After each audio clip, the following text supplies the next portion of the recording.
¿Qué tal? Buenas tardes a todos. Sean bienvenidos a la presentación de la monografía del mapa de riesgos del volcán Popocatépetl. Les agradecemos mucho su presencia el día de hoy aquí. Tenemos un programa, lo voy a leer brevemente. Empezaremos con palabras del doctor William Lee Alardín, quien es el coordinador de la investigación científica UNAM. Después tendremos dos pláticas. La primera va a estar a cargo del doctor Hugo Delgado Granados, quien es investigador del Departamento de Vulcanología del Instituto y también es el director del Instituto. El título de su plática es Descripción de los peligros y riesgos volcánicos. Después de la plática del doctor Delgado tendremos una plática a cargo de la doctora Ana Lilian Martín del Pozo, quien es investigadora del Departamento de Vulcanología también del Instituto, y el título que ella tiene para su plática es Descripción de la monografía del mapa de riesgos del volcán Popocatépetl. Después tendremos la presencia del licenciado Luis Felipe Puente Espinosa, quien es el Coordinador Nacional de Protección Civil, CEGOV. Para terminar, tendremos una sesión de preguntas y respuestas y al finalizar están todos invitados a un convivio en la carpa que está fuera del auditorio. Entonces empezamos con el doctor William Lee, por favor. Perdón. Gracias, Xochitl. ¿Así? Ok. Aquí hay otro, pero... Muy bien, pues muy buenos días, buenas tardes ya, justamente decíamos, por unos cuantos minutos. Tengan todas y todos ustedes, ¿sí se escucha? Bueno, gracias a toda la comunidad del instituto por estar aquí y a nuestros invitados de las autoridades. Algunos están inspeccionando todavía el sismológico, parece, pero a las autoridades del gobierno y de las instancias que nos acompañan, que son importantes justamente para la prevención de desastres, para la protección civil y para el estudio de los riesgos que nos afectan en un país como el nuestro. Debo decir que me da gusto que no es la primera vez que estoy en el Instituto de Geofísica en una reunión de este estilo, con las autoridades relevantes de nuestro país y con, incluso en otras ocasiones, ya llegó Carlos, creo que Carlos va acá, ¿no? Para estudiar desde el punto de vista de investigación científica, por supuesto, pero también de desarrollo tecnológico, de desarrollo de políticas públicas y de prevención para beneficio de la población. Esta es una tarea que hay varios institutos y centros en la universidad que desarrollan, pero obviamente señaladamente el Instituto de Geofísica es uno de los más importantes para estas tareas. Y cuando el doctor Delgado me invitó a venir a participar en la presentación de la monografía sobre el Popocatépetl, había justamente empezado la erupción reciente del Kilauea, y entonces me dijo, mira, viene muy bien el contexto porque además sabemos que estas cosas afectan cotidianamente en distintas partes del mundo y no es un problema abstracto. A nosotros nos toca periódicamente, viviendo en el Valle de México y también en Puebla, que las exhalaciones y fumarolas de Popocatépetl producen una ceniza que es molesta, pero no pasa de ahí, típicamente. Pero eso simplemente es un recordatorio y no debe ser algo que nos haga que nos acostumbremos a no ponerle atención. Entonces a mí me da mucho gusto que desde la universidad se puedan tener estos esfuerzos y la presentación de esta documentación para poner sobre la mesa los posibles problemas que puede haber, pero sobre todo las soluciones y la prevención que debemos tener siempre para estos temas. Somos un país que está muy educado en cuestiones sismológicas, ¿no? Por razones obvias, y los riesgos en términos de volcanes son algo que también debemos tener siempre presente. Entonces yo les agradezco a todos ustedes, a los responsables de llevar este proyecto a cabo, al Instituto en general y a nuestros socios en el gobierno local y federal para que esto sea algo que les sirva a la población. Muchísimas gracias y yo dejo de hablar aquí para que nos platiquen de la monografía, que a eso venimos. Muchísimas gracias. Gracias. Bueno, ahora vamos a tener la plática del doctor Hugo Delgado Granados. Voy a hacer una breve semblanza de su trayectoria científica. Él es investigador titular C del Departamento de Vulcanología del Instituto de Geofísica. Como mencioné hace un momento, actualmente también es el director del instituto. Y bueno, el doctor Delgado hizo un doctorado en ciencias en el área de geología en la Facultad de Ciencias en Tochu University, en Sendai, en Japón. Y es presidente fundador de la Asociación Latinoamericana de Vulcanología y vicepresidente de la International Association of Volcanology and Chemistry of the Earth's Interior. También es editor asociado de revistas internacionales como el Bulletin of Volcanology and Geoscience, Data Journal, y ha tenido una amplia participación en la fundación de laboratorios como el Laboratorio Universitario de Petrología y en el desarrollo de infraestructura dentro de las redes instrumentales de monitoreo en los volcanes Popocatépetl y Fuego de Colima. Sus áreas de investigación son vulcanología, estratografía, petrología, geoquímica y monitoreo de gases, incluyendo el riesgo volcánico, y también trabaja en áreas de tectónica y geodinámica, geología y glaciología. Tiene 147 publicaciones de investigación, numerosos artículos en libros, y bueno, también tiene una amplia trayectoria en cuanto a formación de recursos humanos. Por favor. Gracias, Xochitl. Muy buenos días, tengan todos ustedes. Bienvenidos al Instituto de Geofísica. Bienvenidos, señores coordinadores. Bienvenidos todas las autoridades que nos acompañan de la Secretaría de Gobernación, todos los amigos del Centro Nacional de Prevención de Desastres. Bienvenidos la colega directora del Centro de Ciencias de la Atmósfera y pues bienvenidos todos los colegas de aquí del Instituto. Bien, lo que yo quiero hacer es rápidamente, antes de entrar a describir la monografía por parte de la doctora Ana Lilian Martín, es, ya que tenemos esta oportunidad de hablar sobre los peligros, yo quisiera hablar un poco de la diferencia que hay entre peligro y riesgo volcánico, porque es muy, muy importante. En primera instancia, la evaluación del peligro volcánico es una función fundamental. Es muy importante porque es necesario prevenir los desastres y llevar a cabo su mitigación de una manera bien planificada. En muchas ocasiones encontramos que la gente no especializada, los colegas, en general la población, no distingue o usa como sinónimo la palabra peligro y la palabra riesgo.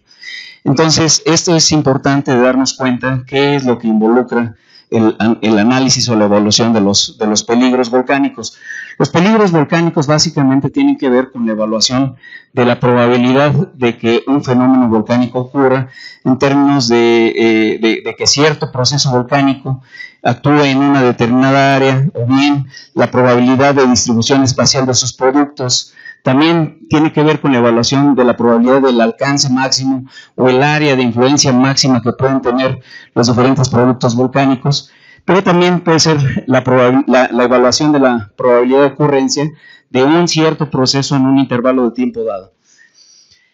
Es por ello muy importante no solamente conocer desde un punto de vista académico todos y cada uno de los procesos, cómo actúan y cómo se desarrollan, además de reconocerlos directamente a través de los depósitos que se encuentran en el campo, reconocer las diferentes secuencias y conocer la magnitud de los eventos que han ocurrido en un lugar determinado, en un volcán como el Popocatépetl. Y en función de esta información básica, en realidad lo que hacemos es como construir un traje a la medida.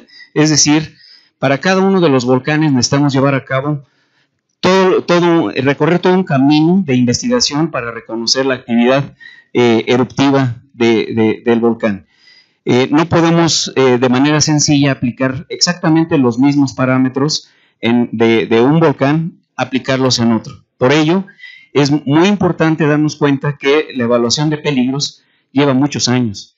La evaluación de los peligros de un volcán en particular puede llevar más de 2 años. En este caso, del Popocatépetl estamos hablando de la recopilación de información de muchísimos años, pero particularmente se llevó a cabo en 3 años la elaboración del actual mapa de peligros. Es muy importante señalar que los mapas de peligro deben de estar basados en todo esto que acabo de mencionar de los conocimientos científicos. Deben de tenerse la mayor cantidad posible de datos geológicos con el fin de poder llevar a cabo una sintetización de los parámetros que permitan modelar y eventualmente simular todos y cada uno de los procesos.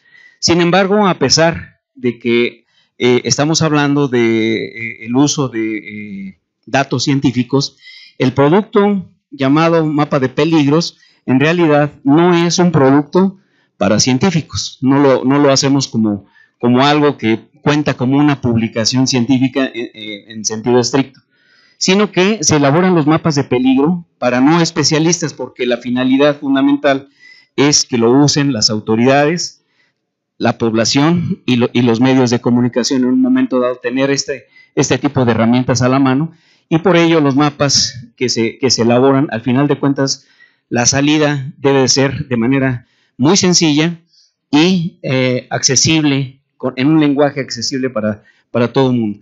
Y existen muchas formas de reflejar lo que nosotros obtenemos con los mapas. Por un lado, tenemos mapas que pueden ser utilizados de una manera para poder llevar a cabo la educación de la población en términos de los peligros volcánicos a través de infografías como las que están ustedes recibiendo el día de hoy, pero también se elaboran una serie de productos que permiten el pronóstico de la caída de cenizas y la lluvia de cenizas en función de las actividades que se llevan a cabo en el volcán y con las condiciones físicas de la atmósfera en el momento en el que se quiere evaluar. Por ejemplo, actualmente esta herramienta se desarrolló para el Centro Nacional de Prevención de Desastres y se tiene este tipo de información prácticamente disponible en tiempo real. Aquí, una de las cuestiones que es importante señalar es la utilidad de los mapas. ¿Para qué sirven los mapas de peligro? Y les voy a poner un ejemplo. Hace algunos años, un candidato pedía el voto de la gente de la población de Santiago Xalixintla y decía que iban a construir una unidad deportiva pues en esta zona. Aquí es por donde bajan los lajares, bajaban y se movían por la orilla y se encauzaban más o menos por esta barranca. Sin embargo, al construir la unidad deportiva, el señor construyó la unidad deportiva, pero pasó una cosa con esta unidad deportiva, aquí la vemos. Ahora los depósitos de los lajares van sobre la unidad deportiva y han sepultado una buena parte de esa zona. Cuando lo analizamos este resultado en una imagen de satélite, vemos que sí, efectivamente está aplanado, pero todo el material ahora viene por las calles y se deposita incluso enfrente de la presidencia municipal, en la plaza de Santiago Xalixintla, y por ello es muy importante contar con este tipo de herramientas para que cuando se desarrolle cualquier tipo de infraestructura se sepa cuáles son las áreas por donde se mueven cada uno de los procesos volcánicos y sus productos. Y de esa manera nosotros podemos traducir rápidamente o con cierta facilidad los resultados de la evaluación de peligrosidad en una evaluación de riesgos, que por un lado podemos tratar de responder a la pregunta de qué pasaría si un evento como el evento explosivo de 1663 ocurriera de nuevo en estos días, o bien todavía más específicamente en el caso de ocurrir un evento así, qué tan alta es la posibilidad de que mi casa o cualquier otra infraestructura pueda ser afectada. Entonces se construyen básicamente mapas de probabilidad, pero ya enfocadas a determinado tipo de carga dinámica, o bien también se elaboran estos mapas tomando en cuenta la presión dinámica que puede afectar a las estructuras débiles y eventualmente a los seres vivos. Por ejemplo, en el caso nuevamente de Santiago Xalixintla, se hizo un inventario de las diferentes construcciones que se encuentran en la población, y de acuerdo con una serie de parámetros de probabilidad estimada de falla para diferentes tipos de materiales y diferentes elementos constructivos, se llevó a cabo este tipo de catálogo para saber cuáles son las áreas que tienen mayor vulnerabilidad y de esa manera poder construir un mapa de probabilidad de destrucción con, por ejemplo, presión dinámica de 10 kilopascales. 10 kilopascales es, digamos, la presión dinámica que se requiere para que una persona mal parada la tire. En algunas ocasiones, durante el transcurso de la elaboración de estos mapas, un campesino decía que no bajaban aquello que llamaban lajares o que no bajaban flujos de lodo, pero los torrentes a veces eran bastante fuertes y que esa persona en particular había perdido un burro porque se lo había llevado la corriente. Pero también podemos hacer las estimaciones de vulnerabilidad de acuerdo con mayor presión dinámica para saber cuáles son las construcciones que pueden fallar en un momento dado y que pueden ser derribadas por un flujo lajárico. Entonces, lo que resta, o sea, todo el trabajo que se ha desarrollado está en la monografía.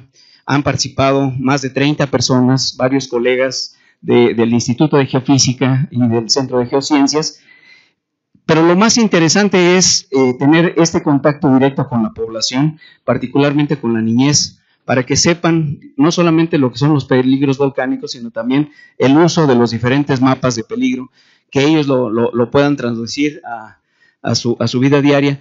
Y obviamente, pues, como un trabajo que es fundamental es la colaboración con la Secretaría de Gobernación para que el Sistema Nacional de Protección Civil pueda tener este tipo de productos que, repito, son productos que llevan un largo tiempo de elaboración, simple y sencillamente de adquisición de información antes de poderlo plasmar y sobre todo poderlo bajar en un lenguaje sencillo y accesible para toda la población.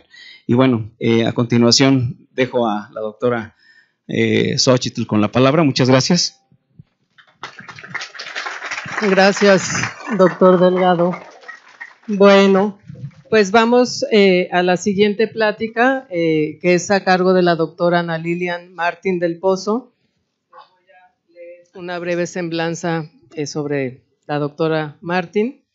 Ella obtuvo su doctorado en la UNAM en el área de geología con un programa de colaboración que llevó a cabo también en Alemania.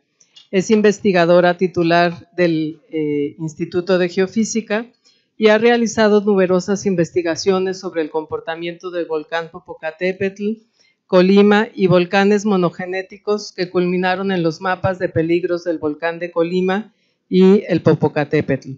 Tiene numerosas publicaciones científicas prestigiadas y ha implementado nuevas metodologías y líneas de investigación, como es el estudio del impacto volcánico, especialmente del efecto de las cenizas en la salud humana. Ha sido investigadora invitada en las universidades de Harvard y Columbia, en Open University y en el Instituto Nacional de Geofísica y Vulcanología de Italia, entre otros. Ha participado en la formación de numerosos estudiantes e impartido más de 22 cursos. Es miembro del Comité Científico Asesor del Sistema de Protección Civil y presidenta de los consejos asesores del Parque Nacional Iztaccíhuatl-Popocatépetl y ha asesorado al CNEAM y estados de Colima, Jalisco y Puebla sobre la actividad volcánica. Entre los reconocimientos recibidos están el de la Universidad de Colima, del Estado y Puebla y Ciudad de Puebla y el reconocimiento Sor Juana Inés de la Cruz que otorga la UNAM. Gracias. Buenos días, ya tardes. Vamos a hacer una breve presentación de lo que hicimos para actualizar el mapa de peligros del volcán Popocatépetl. De hecho, esto lo plasmamos en la memoria técnica, pero como pueden ver, participaron un sinnúmero de personas, cerca de 25 coautores, y vamos a ver si... En este proyecto, que fue financiado por FOPREDEN, pues sí, fuimos 5 investigadores principales y muchos estudiantes, sobre todo de posgrado, que participaron con nosotros. Fue un proyecto que duró varios años y en realidad no nada más fueron estos 3 años que mencionó Hugo, sino que también incluyó el trabajo antecedente que duró muchos años. Algunos de los trabajos que presentamos aquí incluyen trabajos ya publicados, pero que fueron actualizados dentro de este proyecto, pero también incluyen, obviamente, muchísimo trabajo nuevo que también juntamos con esto. En la monografía, que fue el resultado, que realmente es la memoria técnica, llevamos a cabo una serie de estudios geológicos para ver su historia eruptiva, o sea, cómo funciona el volcán, esta reconstrucción. Después, con estos fenómenos, entender estos fenómenos que ocurrían en particular en el Popocatépetl, desarrollamos una serie de simulaciones, más bien las llevamos a cabo estas simulaciones basadas en los diferentes fenómenos. O sea, ahorita vamos a ver cuáles y cómo lo hicimos. Y finalmente, pues llegamos a los escenarios, cómo plasmábamos lo que estaba ocurriendo en unos escenarios que se pudiera entender cuál era el peligro de las diferentes zonas y qué tipo de peligros. Y esto obviamente terminó con el mapa de peligros. Entonces, en base a la historia eruptiva del volcán, pues tenemos que empezar con la parte antigua. Vemos que varios de los autores, esto en particular lo hizo Hugo, realmente el Popocatépetl es una serie de estructuras, no nada más un volcán. Como vemos aquí, por las avalanchas que hay en el volcán, que se han mapeado por diferentes investigadores, podemos ver que estas avalanchas se produjeron precisamente porque, a ver, ay, ¿qué pasó aquí? A ver, Rudy. Porque realmente lo que sucedió fue que el volcán se colapsó en varias ocasiones. Estos volcanes antiguos, estos volcanes antiguos, como vemos del lado derecho, pues tuvieron varios colapsos que destruyeron estos edificios y se fueron volcando nuevos Popocatépetl. Pero el nuevo Popocatépetl, o sea, el Popocatépetl actual, que tiene 20 y tantos mil años de construido, el actual volcán, pues realmente se formó por varias erupciones grandes, como vemos en estos esquemas. Estos esquemas muestran las grandes erupciones que nosotros lo llamamos plinianas, que son columnas muy altas y que también tienen nubes ardientes asociadas. Son estas erupciones que producen mucho pómez también. Y entre estas erupciones hay erupciones pequeñas como las que ocurren actualmente y también depósitos que encontramos de diferentes tipos como los derrames de lava. O sea, como vemos, el Popocatépetl se reconstruye rápidamente y entonces estos grandes derrames de lava también forman parte de toda esta estructura que tiene el Popo. También realizamos estudios arqueológicos donde pudimos ver, vemos aquí en la parte derecha, que realmente hay una serie de depósitos del Popo que han tapado varias de estas zonas que están tanto al este como al oeste. De hecho, estas son fotografías de Amecameca, donde está abajo justamente de donde pasa la nueva carretera. Entonces encontramos toda esta cerámica que nos ayuda realmente a reconstruir la historia y cómo fueron afectadas las zonas por las diferentes erupciones. También hicimos mapas. Allá arriba vemos precisamente a Amecameca, vemos toda esta zona noroeste del volcán. Y reconstruimos precisamente las diferentes zonas que fueron depósitos, que fueron afectadas por diferentes depósitos. En estas fotografías vemos los depósitos también recientes, que obviamente también se trabajó sobre las características de los diferentes depósitos. Vemos el que se produjo, que mencionó Hugo hace un momento. Tenemos el de la erupción del 2001 y el del 1997. Estos son lahares. O sea, son estos depósitos de lodo con bloques, todo mezclado, que son sumamente erosivos y que son relativamente comunes. De hecho, en el Popo hemos tenido en 2010, en 2004, en diferentes años este tipo, pero este tipo de lahares son mucho más pequeños que los que están asociados a las grandes erupciones que mencioné hace un momento. También estudiamos los balísticos y sus trayectorias. Precisamente la distribución que vemos arriba de estos puntos rojos los balísticos son estos fragmentos que tienen estas trayectorias que vemos en las imágenes como bloques incandescentes que salen con este impulso y caen alrededor del volcán, que se ven incandescentes. Entonces estos bloques pues tienen esta distribución, como vemos en la parte superior derecha. Estos grandes bloques pues caen en el área circundante y eso es una de las razones que se llevó a cabo, precisamente a buscar esa zona de exclusión que incluyera este pedazo precisamente para que la gente no estuviera allá arriba y le impacten este tipo de bloques. Bueno, también se estudió y se sigue estudiando la dispersión de las cenizas. O sea, en la parte superior derecha son todas las emisiones que hemos tenido de más de 1 kilómetro en estos más de 20 años de las pequeñas erupciones actuales. Y en la parte inferior izquierda son precisamente los resultados de las VACs. Estas son las alertas que hacen de aviación precisamente en esta zona para que veamos las posibles trayectorias que obviamente afectan a la aviación también, ¿no? Y con eso construimos los diferentes probabilidades de los escenarios, de los diferentes tipos de erupciones. Bueno, ahora, si vamos a hablar precisamente de los fenómenos y de la simulación, pues llevamos a cabo, igual con esta información base que comentamos, pues una serie de simulaciones para diferentes tamaños de erupciones. Entonces vemos que obviamente el radio es mucho mayor en el inferior y eso precisamente es en erupciones más grandes. Ahorita voy a hablar un poquito más de eso. Y si nos vamos a los lahares, pues también las simulaciones, estas líneas azules son precisamente el lahar de 2010 que llegó a Nexapa, que está del lado cerca de Amecameca, y el que llegó precisamente a Xalitzintla, que está del otro lado. O sea que vemos que estas corrientes de lodo mezclados sí ocurren. Bueno, y esta es parte de la simulación que se hizo, en particular la doctora Capra desarrolló estas simulaciones con diferentes parámetros basados precisamente en todo este trabajo geológico que se llevó a cabo. También se estudiaron las zonas que podían ser afectadas por las corrientes de densidad o estas nubes ardientes que forman estos flujos piroclásticos.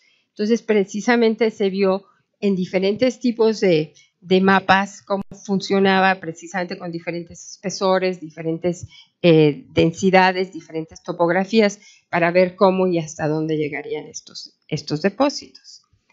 En particular, este fue uno de los flujos que estudió la doctora Capra, precisamente del flujo del 2001, y vemos cómo se logró reproducir. Precisamente en base a esto es que se hacen estas simulaciones.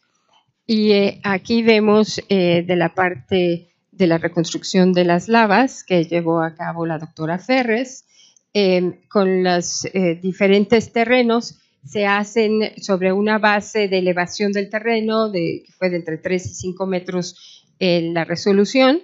Se hacen estos cálculos, se mide para dónde y para dónde fluirían estos tipos de derrames en el futuro.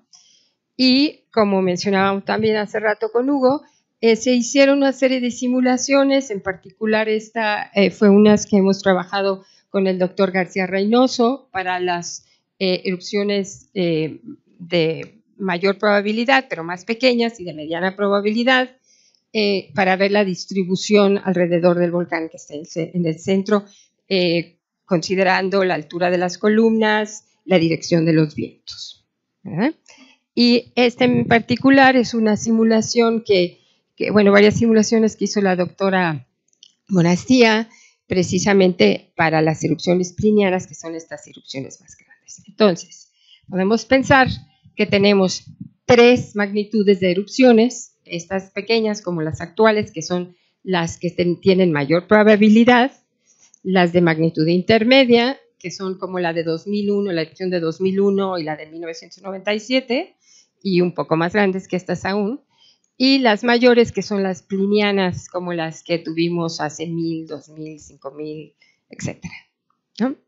Entonces, basado en esto, estos colores nos dieron, o sea, estos 3 colores, pues nos dieron la pauta para precisamente ponerlos en el mapa de peligros. O sea, las zonas amarillas son las más grandes afectadas en las erupciones más grandes, pero son las de menor probabilidad de ocurrencia, o sea, ocurren, pero mucho más alejadas en el tiempo. En cambio, las rojas son las que ocurren prácticamente ahorita seguido, ¿no? Y vamos a hacer un acercamiento a cómo plasmamos esta información. O sea, esto en particular dividimos en 3 escenarios las cenizas de caída basadas en los estudios que habíamos hecho y que les mostré, y también en la simulación. Y esto, pues, en la parte roja son las distribuciones e integrando inclusive los modelos que hemos hecho para la parte de las erupciones actuales. Como vemos, todos estos azulitos son los aviones y vemos que, pues sí, igual que nos dicen los VACs, por eso es de que tenemos que tener cuidado, porque obviamente la ceniza pues, también perjudica a los aviones y en sus rutas, y también en la aviación en tierra, obviamente, ¿no? Los aviones. Entonces, esta sería la más común. En las un poco más grandes es la que tenemos en naranja, como las que hemos tenido en algunas de estas erupciones mayores, y en todavía erupciones mucho más grandes, como tenemos en amarillo, que son menos probables.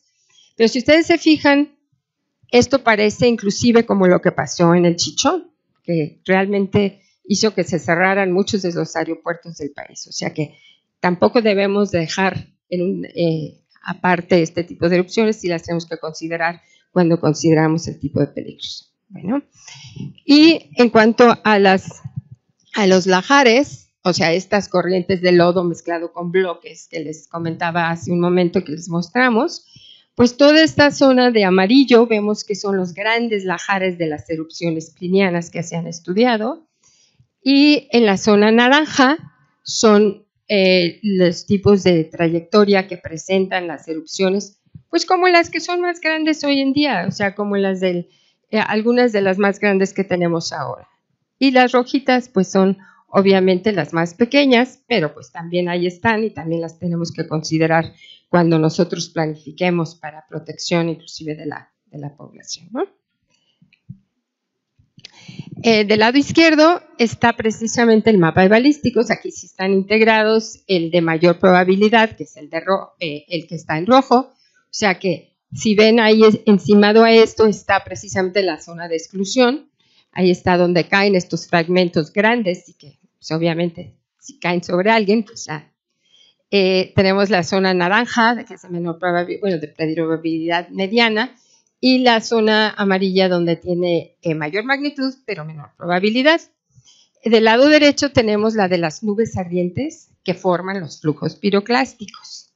Estas zonas que son importantes precisamente por la velocidad de este tipo de depósitos, y encontramos que en la zona roja, bueno, es más bien la parte superior del volcán, y en la zona amarilla tenemos precisamente hasta la zona de San Pedro, Agrícola, o sea, todas estas zonas que están inclusive al sureste del Popocatépetl. Vemos que en una erupción grande, o en una erupción de tipo pliniano, pues hay áreas muy grandes que serían afectadas por este tipo de productos, este tipo de fenómenos que forman los flujos piroclásticos. Pero aún en la actualidad, por ejemplo, ahora durante este periodo de actividad solamente hemos tenido la erupción de 2001 que produjo estas nubes ardientes, pues realmente no solo Xalitzintla tiene este peligro, como vemos en la parte de arriba, la parte de Buenavista, estas zonas que se están inclusive empezando a vender muchos terrenos en esta zona, y también la zona San Pedro Benito Juárez, que está al sureste, ¿no? Entonces eso sí hay que considerarlo. Y bueno, las avalanchas tienen una gran distribución hacia el sur. Son varias avalanchas que tenemos representado ahí en el lado amarillo. Y estas solo ocurren en las erupciones muy grandes, pero son muy alejadas en el tiempo. Entonces, pues no es una cuestión que vaya a venir sin algún tipo de evidencia, algún tipo de fenómeno que nos diga que eso hay una deformación o algo que consideramos, ¿no? Y del lado derecho, bueno, es la reconstrucción de las lavas que mostramos hace un momento, ya plasmado aquí como mapa de peligros. Y en particular vemos las zonas rojas, esas 3 tiritas rojas en la parte superior, que serían las zonas que realmente fluirían de la lava si esto continúa ahorita llenando el cráter. Ya ven que se va llenando de una serie de domos que explotan y entonces baja un poco el nivel, pero cada vez se va construye más material adentro del cráter. Si esto llega a salir, pues estas zonas serían las zonas que serían afectadas, ¿no? Inclusive podríamos cambiar hasta la naranja, dependiendo de cómo fuera esta actividad. Y obviamente las lavas mucho más grande, en fenómenos mucho mayores, pues ya llegarían a cubrir la zona amarilla.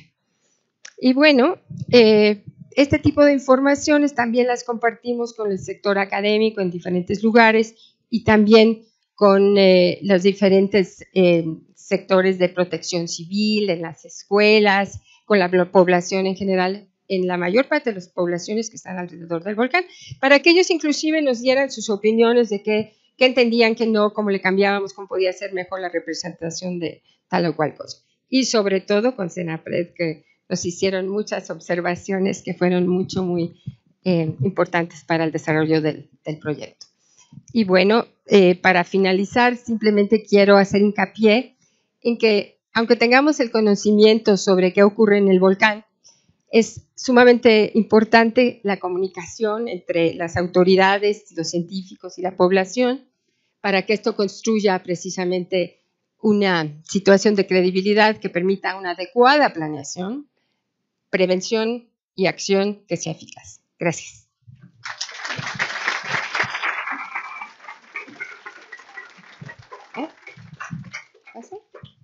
Muchas gracias, doctora Martín. Bueno, ahora damos la palabra al licenciado Luis Felipe Puente Espinosa, quien es el Coordinador Nacional de Protección Civil, SEGOP, y que amablemente nos acompaña el día de hoy.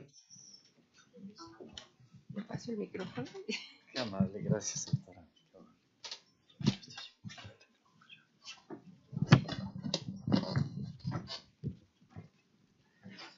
Bueno, pues muchas gracias. Quisiera antes que nada dar las gracias al doctor William Lee Alardín, coordinador de investigación científica de la UNAM, por su participación, a la doctora Ana Lilia Martín del Pozo, investigador del Instituto del Departamento de Vulcanología, y al doctor Hugo Delgado, investigador del Departamento de Vulcanología del Instituto de Geofísica de la UNAM. La verdad, esta presentación tiene un sentido mucho más amplio que solamente el análisis de toda la parte científica y de todo lo que durante estos 3 años se ha venido desarrollando.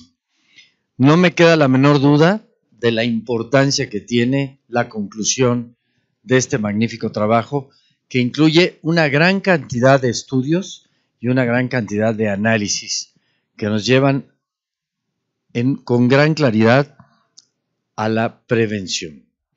Es indiscutible que el mapa nos determina las posibles poblaciones en riesgo para las condiciones de actividad del volcán Popocatépetl.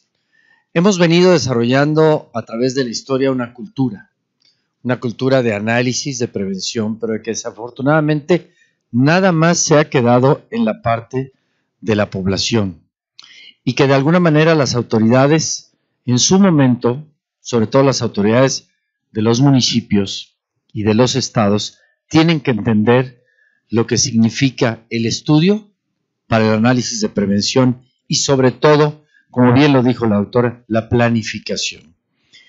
Es increíble que muchas veces, al cabo de las diferentes administraciones en los diferentes municipios del país, conociendo los atlas que se han venido construyendo a través de la historia, los atlas de riesgos estatales y municipales, de repente llega una autoridad y abre el espacio de construcción en una zona de riesgo.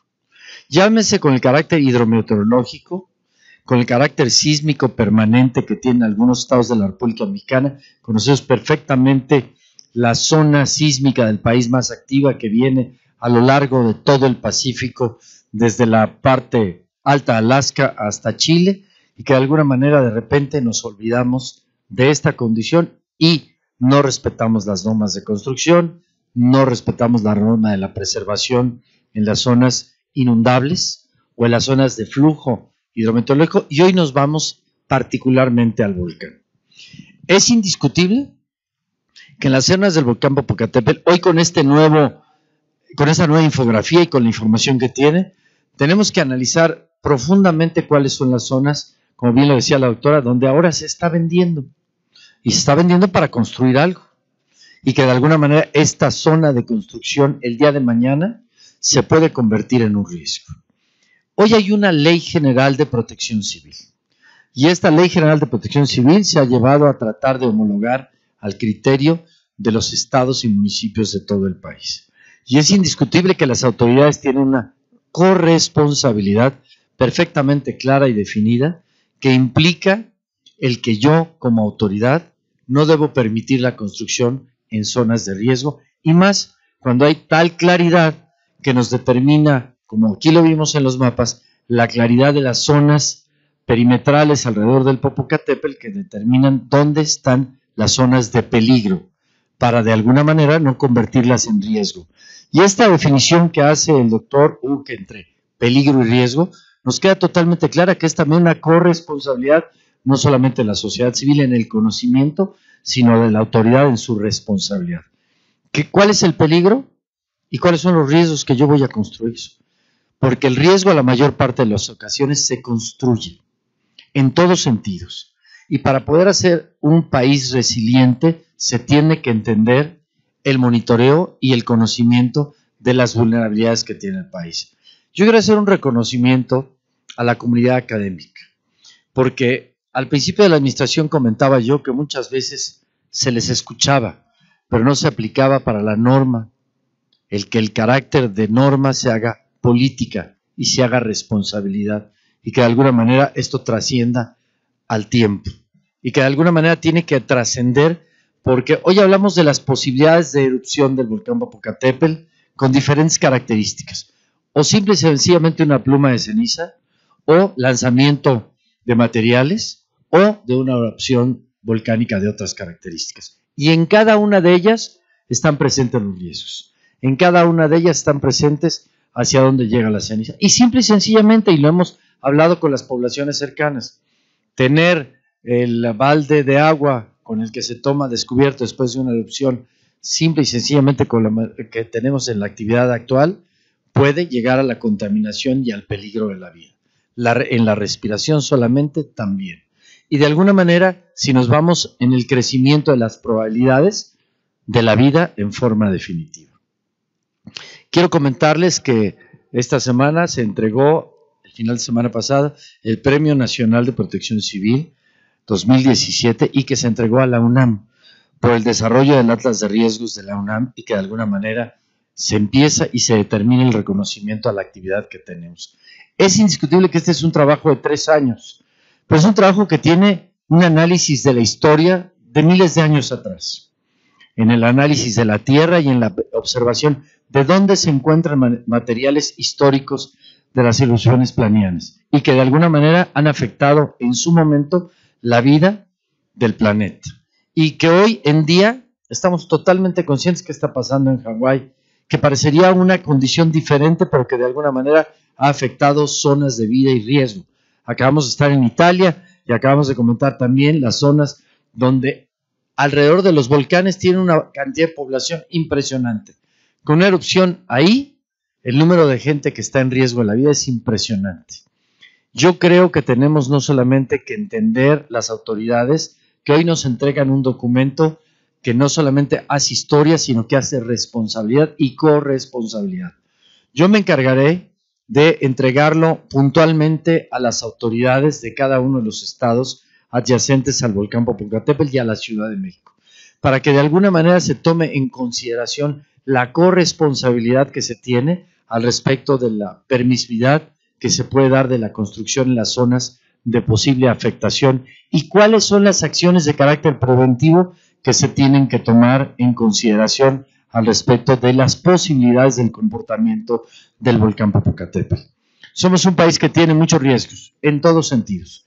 En el ámbito de hidrometeorología acabamos de presentar las nuevas condiciones hidrometeorológicas que vivirá el país en esta nueva temporada y que alguna nos presenta la posibilidad de un incremento hacia el final de la temporada con respecto al año pasado y con respecto a las actividades que hemos tenido históricamente, y hoy el comportamiento es totalmente diferente. La velocidad con la que se generan los fenómenos y la velocidad de su comportamiento que se puede determinar entre 24 y 48 horas, cuando antes teníamos mucho mayor amplitud en el tema del monitoreo, y hoy se nos está cortando el tiempo.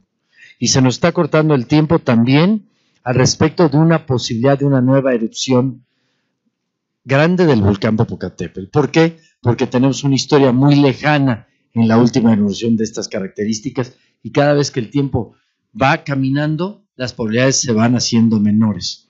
Igual sucede en la parte de sismos. Hay una zona que todos conocemos en la zona de Guerrero, donde tenemos mucho tiempo, años enteros, casi 100 años que no hemos tenido actividad y que de alguna manera la posibilidad existe y tenemos que entender que tenemos que estar mejor preparados. Yo quiero de veras agradecer mucho el trabajo que se ha venido desarrollando, pero hoy queda de nuestro lado el compromiso que sigue, que es que las autoridades en cada localidad conozcan las posibilidades de riesgo y como el alcalde que se atrevió a hacer una cancha cuyas porterías hoy es más fácil meter gol porque ya hay muy poca distancia entre el suelo y la portería, nos determina que sí existe el riesgo y que es una absoluta realidad y que no podemos desentendernos. En esta administración hemos tratado de emitir una mayor conciencia a la población mexicana de las condiciones de riesgo que tenemos los mexicanos en todos los ámbitos. Yo le voy a pedir al doctor Valdés amablemente que el Senapred ahora desarrolle unas infografías que, teniendo la información que ya tenemos, nos determine con mayor claridad el riesgo que la población puede tener a partir del conocimiento del peligro y que de alguna manera tengamos la oportunidad en las próximas semanas o meses hacer una entrega real a todos los municipios y comunidades que se encuentran alrededor del volcán con el nuevo conocimiento que hoy tenemos con mayor claridad a la mano y que de alguna manera nos cree el compromiso. También tener una reunión con las autoridades municipales que determine cuáles son las zonas de riesgo donde deben evitar las nuevas construcciones y de qué manera podrían buscar elementos que permitan mayor protección a la población.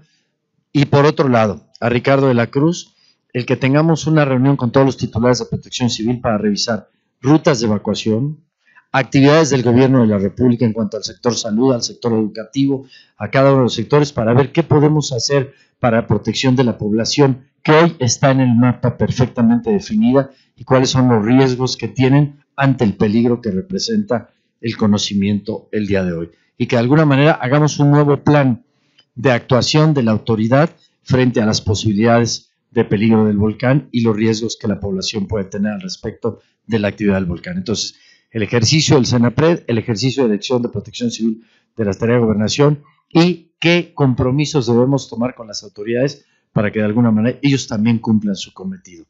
Y el último, el conocimiento de la sociedad.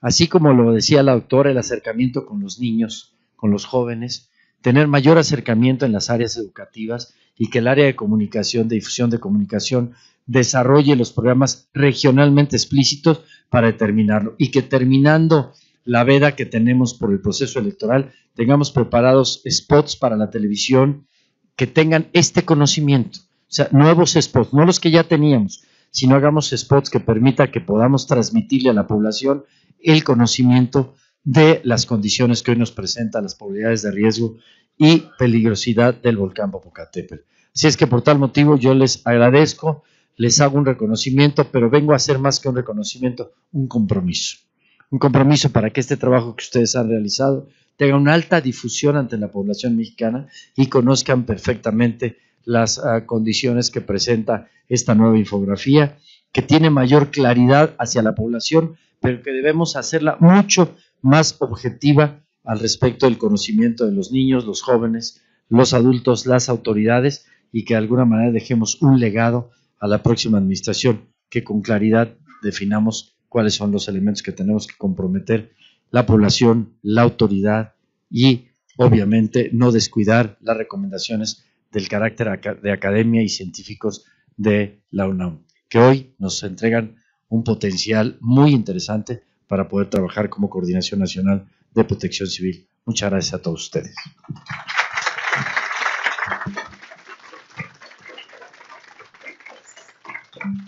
Muchas gracias, licenciado Puente. Ahora procedemos a abrir el espacio para las preguntas de la prensa. Sí, empezamos con Montserrat Méndez de Capital Media, por favor. Hola, buenas tardes. A los creadores de este Atlas de Riesgo, un favor, si nos pudieran detallar qué fue lo que encontraron, el periodo de análisis con el que hicieron esta infografía.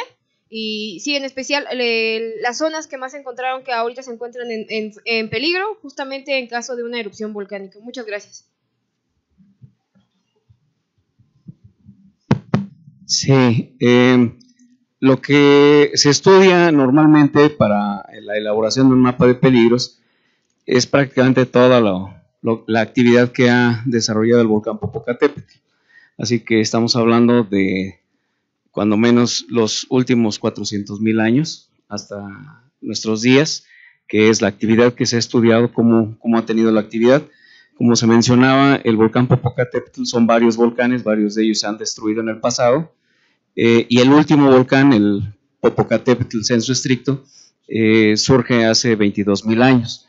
Entonces, el estudio que se debe de hacer apropiadamente para un volcán como el Popocatépetl debe de abarcar prácticamente toda la actividad eruptiva del volcán. Y en ese sentido, pues obviamente se establecen diferentes escalas de tiempo para cada uno de los diferentes escenarios. O sea, no se construye uno solo, sino se reconocen diferentes escenarios de magnitud, y en función de ello es como se construyen el mapa de peligros o los mapas de peligros.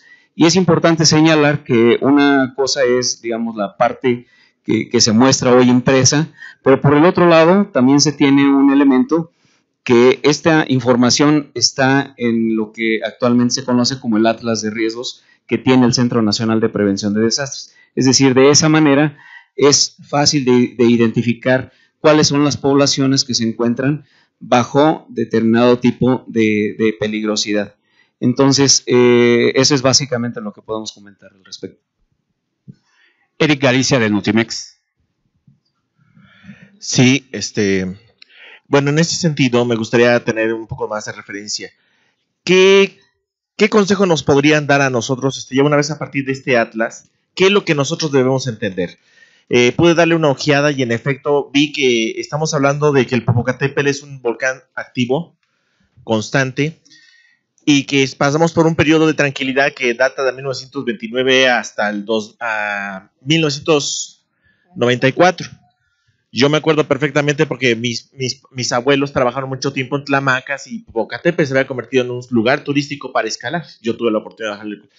Y nos queda la inquietud, ¿cuánto tiempo más podríamos tener un periodo de tranquilidad? ¿O tenemos que hacernos a la idea que el Popocatépetl pues, va a permanecer por mucho tiempo activo?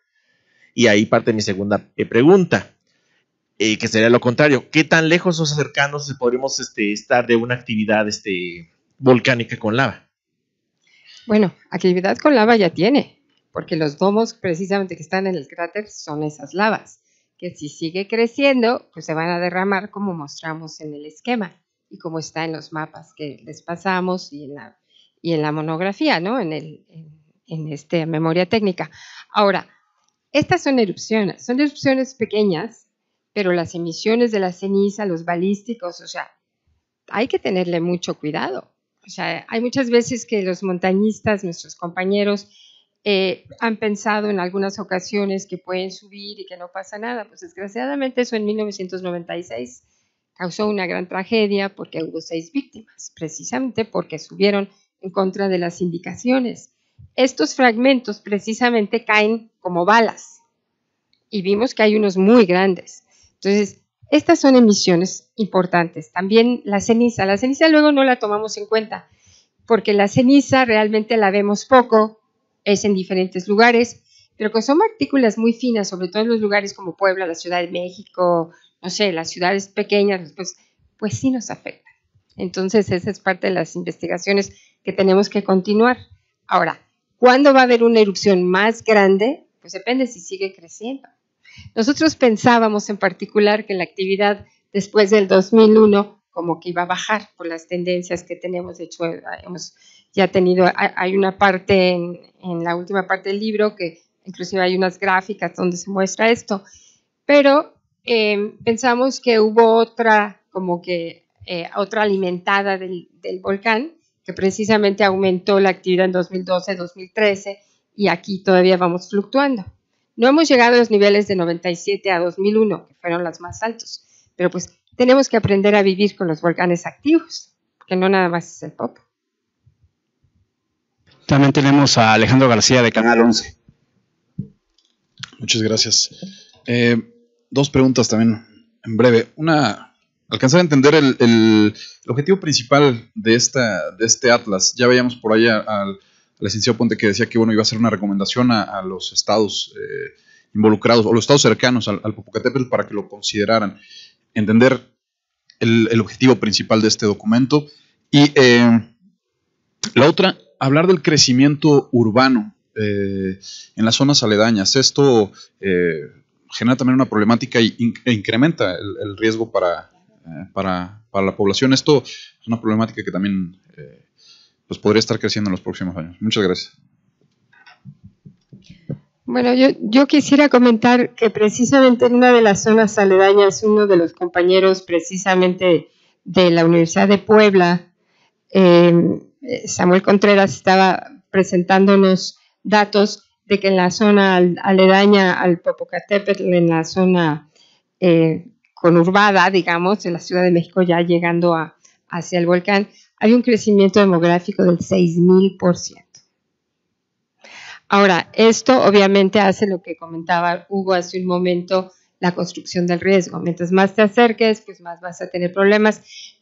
También esta lotificación de estos terrenos en la parte que están en la venta Buenavista, por lo que preguntaban hacia un lado, la zona hacia el sur del volcán, donde se construye infraestructura importante, pues obviamente va a ir creciendo más. Entonces, eso pues habría que tener mucho cuidado hacia dónde con una planeación adecuada.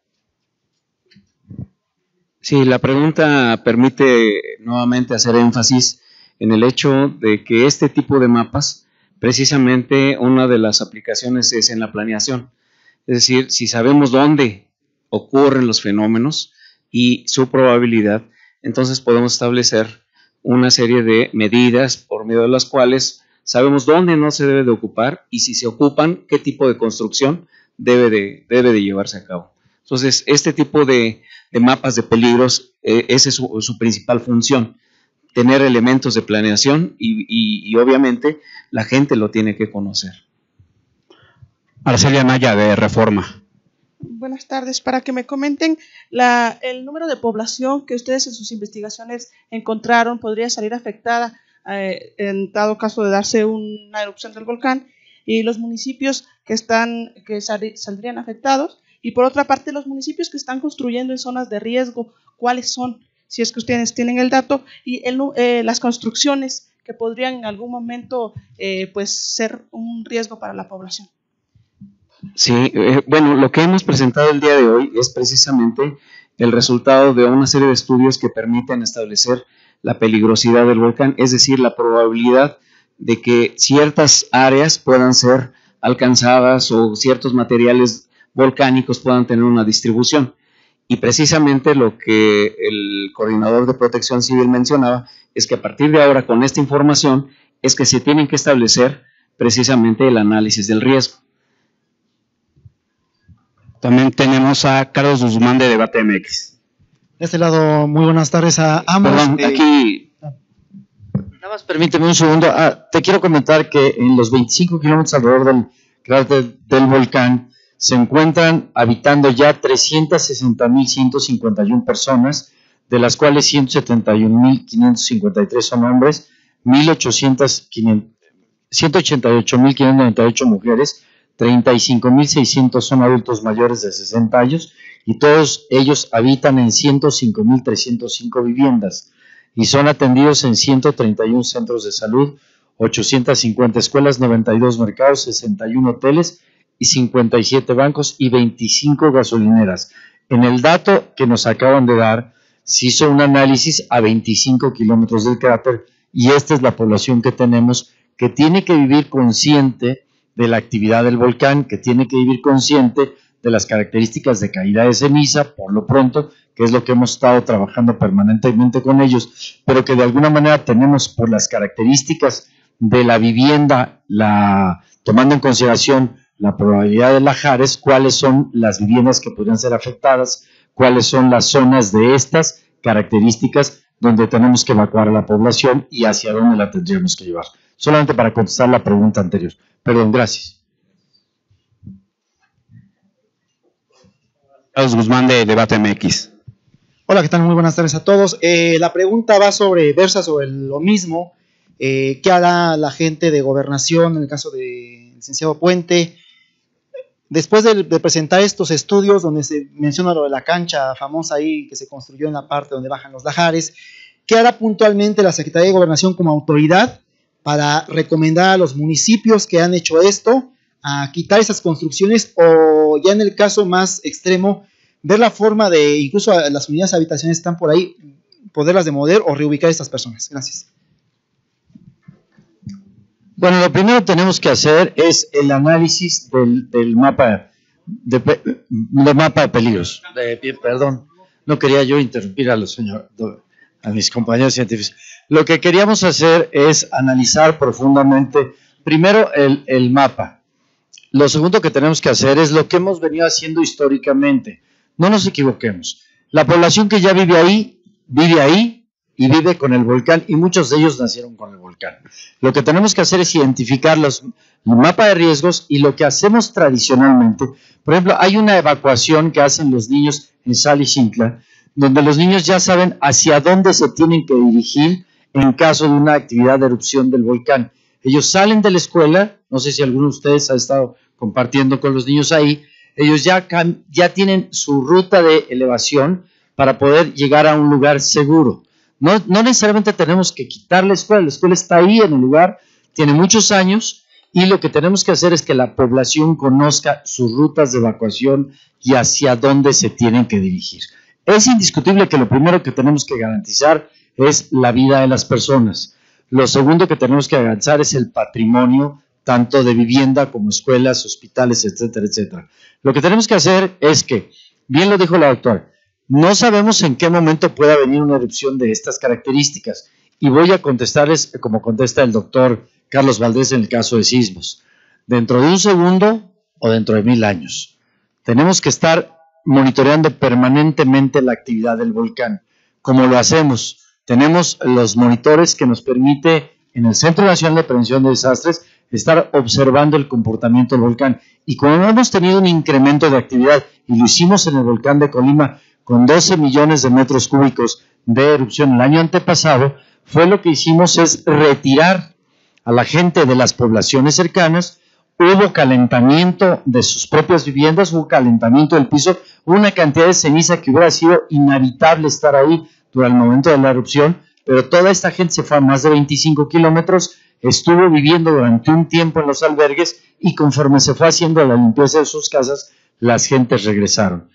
No tengo la foto, desafortunadamente la tengo en este momento en mi iPhone, pero me gustaría que vieran la foto de cómo los lajares llegaron a zonas muy bajas del volcán de Colima, y de alguna manera pudo haber habido cientos o miles de muertos si no hubiéramos hecho el trabajo a tiempo de la evacuación. ¿Qué pasó? La gente volvió a regresar a sus viviendas, volvió a regresar con sus animales. Tenemos hasta modelos de evacuación de los propios animales que tiene la población, pero lo que tenemos que hacer es estar conscientes, y lo que tenemos que hacer es evitar que la autoridad local siga construyendo en zonas de riesgo, donde el peligro existe. Lo que tenemos que hacer es estar en contacto con la autoridad, y como secretario de Gobernación le haremos de entrega de este documento a los gobernadores de los estados adyacentes, del estado de Puebla, del estado de Morelos, del estado de México, de la Ciudad de México y de Tlaxcala. Perdón, gracias. Muchas gracias.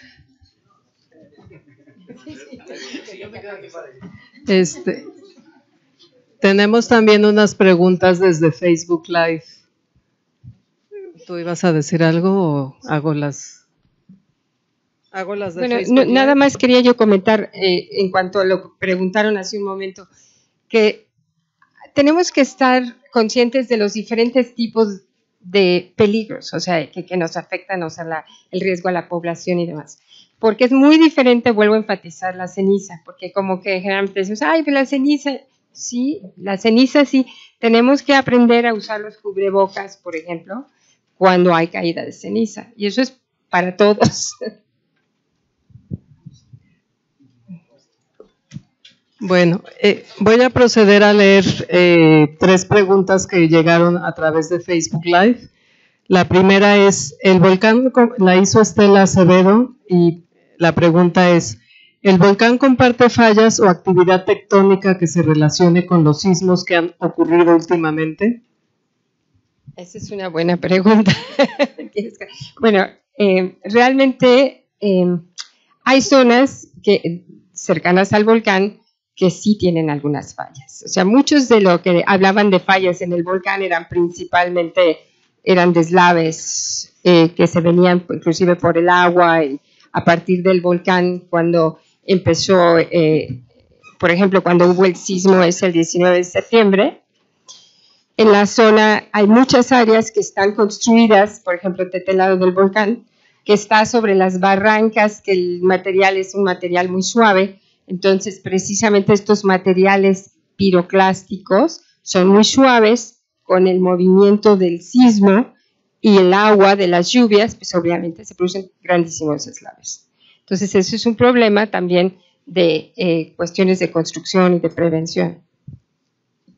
Yo quisiera, ante la misma pregunta y sin el conocimiento científico, pero sí en el término del análisis que hacemos desde Protección Civil, es indiscutible que el sismo del día 7 de septiembre, el del 19 de septiembre, hizo y provocó que el volcán tuviera mayor actividad sísmica a partir de ese día y el comportamiento sísmico del volcán se incrementó mucho después del primer sismo y del segundo sismo, comparativamente como se había venido comportando anteriormente. O sea, sí observamos una actividad mucho más permanente del volcán en cuanto a las condiciones del monitoreo sísmico que hacemos de él al respecto de años pasados. Quiere decir, venía actuando de una forma el volcán más o menos rítmica y después de los sismos incrementó el número de sismos dentro del volcán y en las laderas del volcán de una forma mucho más activa. Entonces,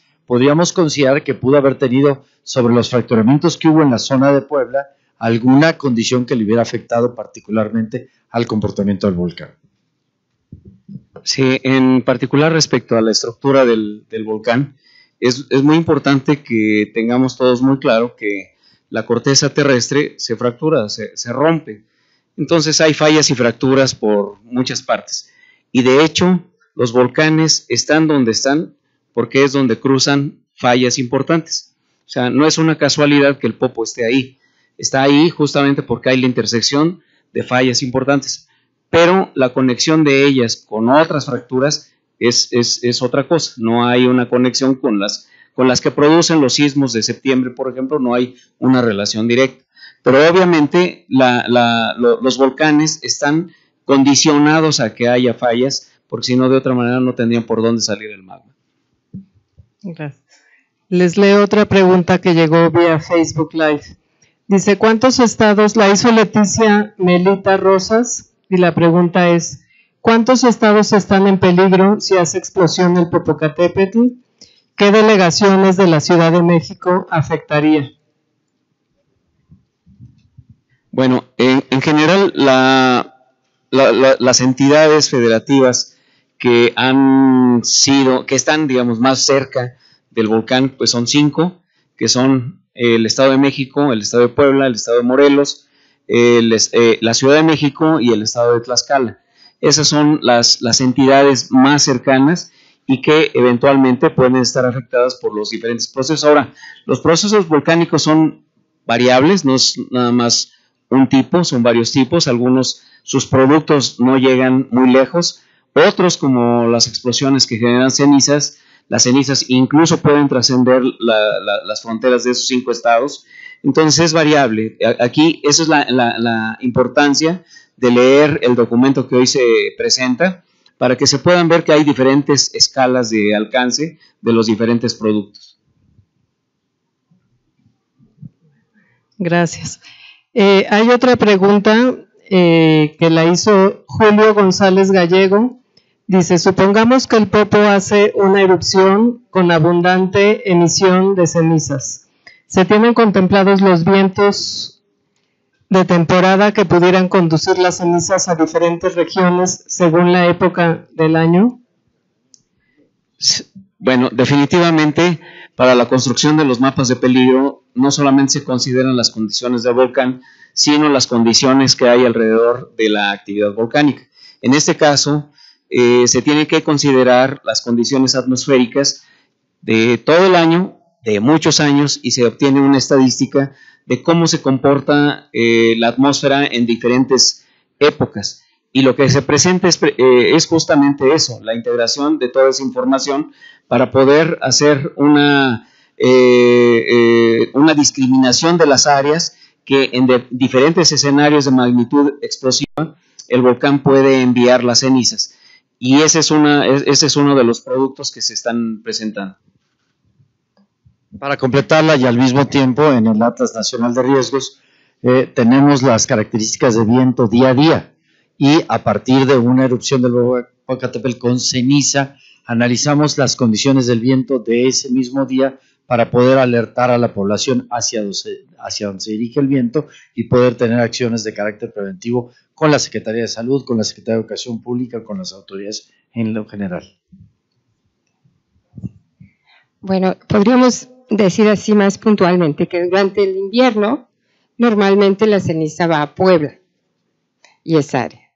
Y en el verano vienen para acá, los vientos traen la ceniza para este lado. Este mes en particular, mayo, es un poco cambiante, cambia de sureste a suroeste, así que unos días va hacia Atlixco y otros días hacia Cuautla, o Cuituco, que fue el sábado. Pero hay que tener cuidado con las cenizas, lo que insisto, las partículas finas son uno de los fenómenos que más afectan a la población. Entonces, sí tenemos que tener cuidado. Muy bien, pues muchas gracias. A ver, una última pregunta. Nada más quería yo comentarles que para las personas que nos escuchan, bueno, nos ven en Facebook Live, pueden venir al instituto si quieren tener uno de los mapas de riesgo o una monografía, y eventualmente la monografía va a estar también en línea en la página del instituto. Buenas tardes. A mí me llama la atención un problema que no se ha citado. Desde luego no es el objetivo de este trabajo, pero bueno, siendo parte de un consejo asesor académico del Parque Nacional, hemos visto, aparte del crecimiento demográfico que es muy fuerte sobre Chalco, Iztapaluca, del lado de Atlixco, es tremendo, otros problemas que no sé qué tanto pudiera ayudarnos este documento. Por ejemplo, el caso de un gasoducto del proyecto Integral Morelos, que está muy cerca, o aparentemente por la propia actividad del volcán, creemos que es un peligro muy grande para poblaciones como Huejotzingo y Atlixco y otros pueblos como San Pedro Benito Juárez, en fin, podría citar muchos pueblos pequeños, San Nicolás de los Ranchos, en fin. Entonces, ¿tendrá carácter recomendatorio solamente o así directamente para el gobierno del estado, para la federación misma, los ayuntamientos, que ese gasoducto no se construya, que se suspenda? Sabemos que es un derecho legítimo de la nación, de las ciudades, de los pueblos, crecer, pero a costa de lo que se pretende evitar acá. Gracias. Bueno, es una pregunta muy concreta y muy clara. Nosotros tenemos la responsabilidad de analizar no solamente el tema del gasoducto, como ahora estamos conociendo la presentación de esta infografía, y que de alguna manera fue un compromiso que hice al principio de mi participación, en el sentido de entrar en contacto con las autoridades. Y obviamente que cuando nosotros hacemos un análisis del Atlas Nacional de Riesgos, hacemos un análisis de la infraestructura, llámese aeropuertos, puertos, gasoductos, instalaciones de Pemex. Si este gasoducto está en proceso de, ahora con la nueva información que tenemos, lo que tenemos que hacer es entrar en contacto con la autoridad y entrar en contacto con la Secretaría de Energía para hacer un análisis conjunto. Yo le pediría al Senapred me prepare una tarjeta de diagnóstico que permita que le podamos emitir una recomendación a la Secretaría de Energía al respecto específicamente de este tema. Bueno, pues muchas gracias a todos, muchas gracias licenciado Puente, muchas gracias doctor Hugo Delgado y doctora Ana Lilian Martín, y están todos invitados a un convivio en la carpa que está fuera del auditorio. Porque aquí está un poquito resbaloso.